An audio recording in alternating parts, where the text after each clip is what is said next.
And earlier today, 2 more people died from that shooting in El Paso, Texas. The death toll from Saturday morning's incident has now risen to 22. More than 24 other people were wounded. The gunman was arrested following the shooting and could face the death penalty. Just a few hours later, a separate mass shooting began inside a popular nightlife district in Dayton, Ohio. 9 people were killed, 27 others injured. Less than a minute after the shooter opened fire, police shot and killed him. Those shootings came less than a week after a gunman killed 3 people at a garlic festival in Gilroy, California. All 3 incidents have sparked a fierce debate on gun control. Now, while leaders in Washington weigh options to stop these mass shootings, what steps are being taken here in this part of the country?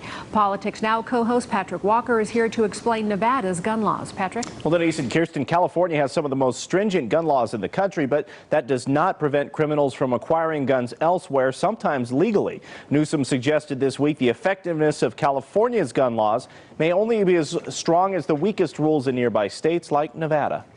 California Governor Gavin Newsom was quick to point out less restrictive gun laws in neighboring states after last week's mass shooting in Gilroy. Because of that, he is calling for more federal regulation. We need a national background check system. We need to close the gun show loopholes. We need to address the absurdity that you can't even rent a car at 19, let alone drink. But you can buy a weapon of war. More than half of the guns recovered at crime scenes in California come from out of state. Nevada ranks as the 2nd largest supplier. The Silver State follows the federal standard when it comes to dealer purchases. Rifles and shotguns at 18 years old, handguns 21. Nevada lawmakers passed several new gun laws this year, though they don't go into effect until January. They include universal background checks, fully implementing the law narrowly passed by voters in 2016. Also a bump stock ban, a lower blood alcohol limit, and so-called red flag provisions allowing law enforcement or family members to obtain a court order to temporarily take guns from people who are considered a danger to themselves or others. House Democrats have sent many similar measures to the Republican-controlled Senate and want Majority Leader Mitch McConnell to at least have hearings on the bills. I think it's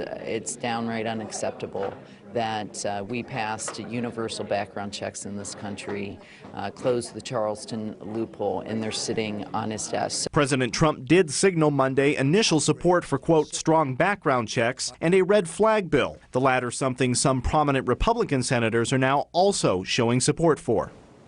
And 2 measures that did not pass this session up in Carson City and could have curbed efforts for the Gilroy shooter to purchase a rifle here in Nevada, an assault weapons ban, and preemption laws allowing cities and counties to pass more strict gun laws. Denise? All right, Patrick, thank you. And